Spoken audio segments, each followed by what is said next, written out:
नमस्कार दोस्तों, आप देख रहे थे लॉर्ड वाइस और मैं हूं आपके साथ चेतन। चलिए डालते हैं कानून से जुड़ी कुछ प्रमुख खबरों पर एक नजर।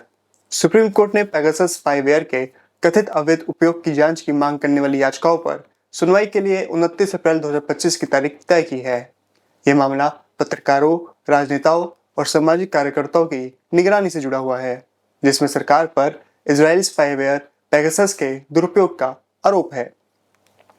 2021 में एक अंतर्राष्ट्रीय मीडिया समूह ने खुलासा किया था कि भारत में 300 से अधिक मोबाइल नंबर पेगासस स्पाईवेयर की निगरानी सूची में शामिल थे।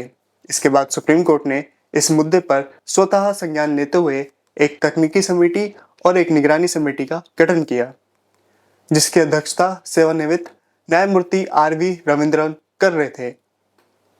समिति की रिपोर्ट और निष्कर्ष। समिति ने 29 मोबाइल उपकरणों की जांच की, जिनमें 5 में मालवेयर पाया गया। हालांकि ये स्पष्ट नहीं हो सका कि ये मालवेयर पेगासस था या नहीं। रिपोर्ट में यह भी उल्लेख किया गया कि केंद्र सरकार ने जांच में सहयोग नहीं किया, जिससे निष्कर्ष निकालना कठिन हो गया। याचिकाकर्ताओं की मांग।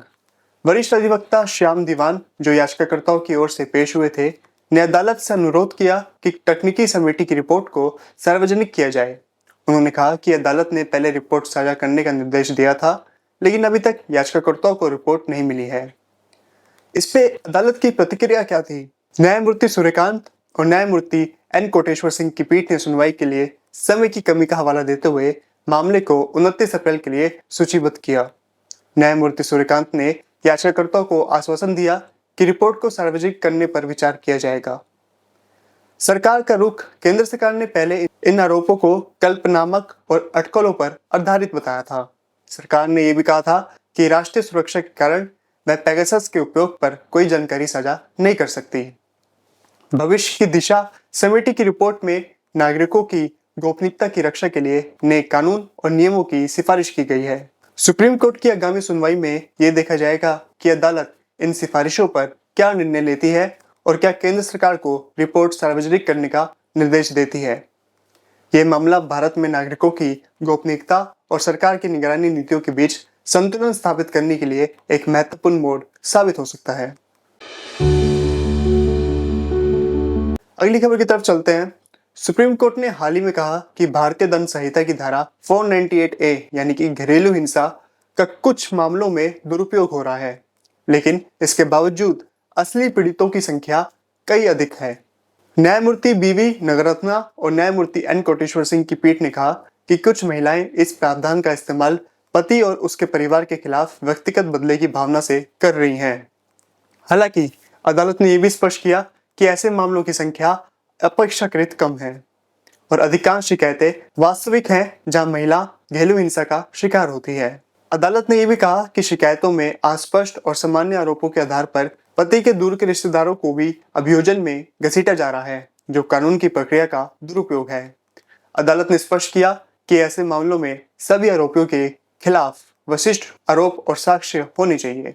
सुप्रीम कोर्ट ने यह भी कहा कि अदालतों को ऐसे मामलों में सावधानी बरतनी चाहिए और यह भी सुनिश्चित करना चाहिए कि कानून का दुरुपयोग ना हो, ताकि निर्दोष लोगों को अनावश्यक रूप से परेशान ना किया जाए। यह टिप्पणी उस समय आई जब अदालत एक ऐसे मामले की सुनवाई कर रही थी जिसमें एक महिला ने अपने पति और उसके परिवार के सदस्यों के खिलाफ धारा 498A के तहत शिकायत दर्ज कराई थी।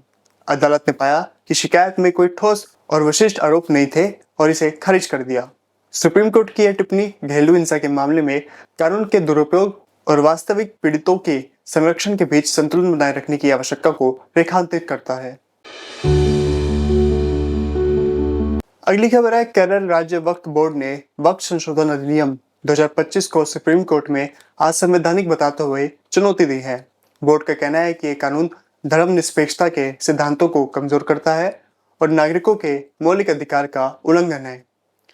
बोर्ड ने अपनी प्राथमिक याचिका में कहा कि संशोधित अधिनियम ने वक्फ अधिनियम 1955 की धारा 40 को हटा दिया है, जो वक्फ संपत्ति की पहचान के लिए बोर्ड को प्रमुख प्राधिकरण बनाती थी। बोर्ड के अनुसार यह बदलाव उसके अधिकारों में हस्तक्षेप है। सुप्रीम कोर्ट ने केंद्र सरकार से 1 सप्ताह के भीतर जवाब दाखिल करने को कहा है और इस मामले की अगली सुनवाई 5 मई को निर्धारित की है। मध्य प्रदेश हाईकोर्ट ने एक 21 वर्षीय युवक को 6 महीने तक हिरासत में रखने के आदेश को बरकरार रखा है। युवक पर आरोप है कि वह जमानत पर रिहा होने के बाद भी लगातार मादक पदार्थों की अवैध तस्करी में शामिल था। न्यायमूर्ति विवेक रसोइया और न्यायमूर्ति गजेंद्र सिंह की खंडपीठ ने कहा कि यह देश समाज के हित में है और हस्तक्षेप का कोई कारण नहीं बनता। याचिकाकर्ता ने इंदौर संभाग के आयुक्त द्वारा धारा 31 पीआईटी एनडीपीएस एक्ट के तहत पारित निरुद्धि आदेश और राज्य सरकार द्वारा 6 माह की अवधि के लिए निरुद्धि की पुष्टि को हाईकोर्ट में चुनौती दी थी।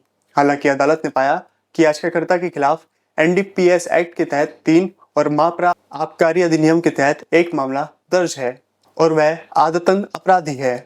अदालत ने यह भी स्पष्ट किया कि पीआईटी एनडीपीएस एक्ट की धारा 11 के तहत हिरासत की अधिकतम अवधि 12 महीने तक हो सकती है और राज्य सरकार को सलाहकार बोर्ड की रिपोर्ट के आधार पर हिरासत की अवधि तय करने का अधिकार है।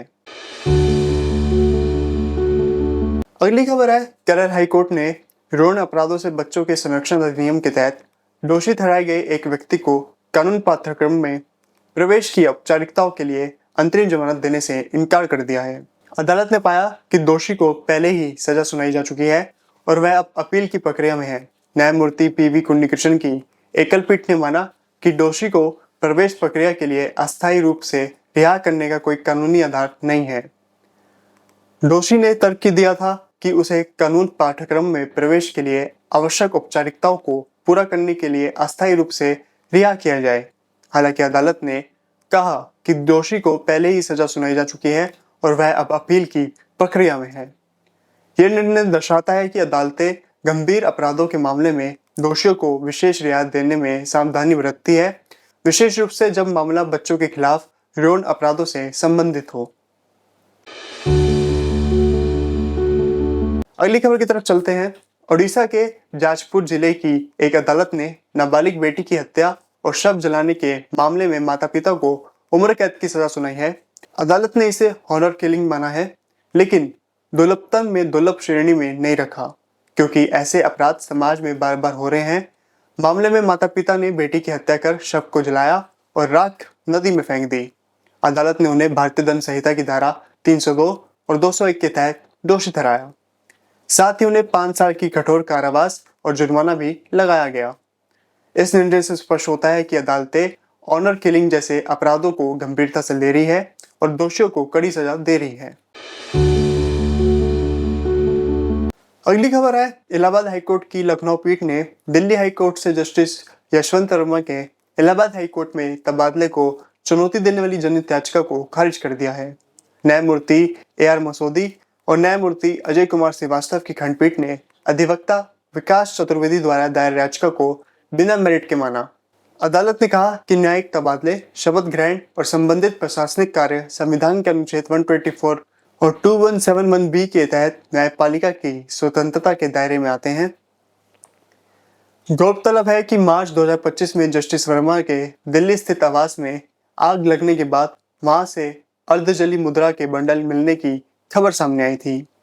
इस घटना के बाद सुप्रीम कोर्ट ने एक इन हाउस जांच समिति का गठन किया, जिसकी रिपोर्ट का इंतजार है। जस्टिस वर्मा ने 5 अप्रैल 2025 को इलाहाबाद हाईकोर्ट में शपथ ली थी, लेकिन सुप्रीम कोर्ट के निर्देशानुसार जांच पूरी होने तक उन्हें कोई न्यायिक कार्य नहीं सौंपा गया है।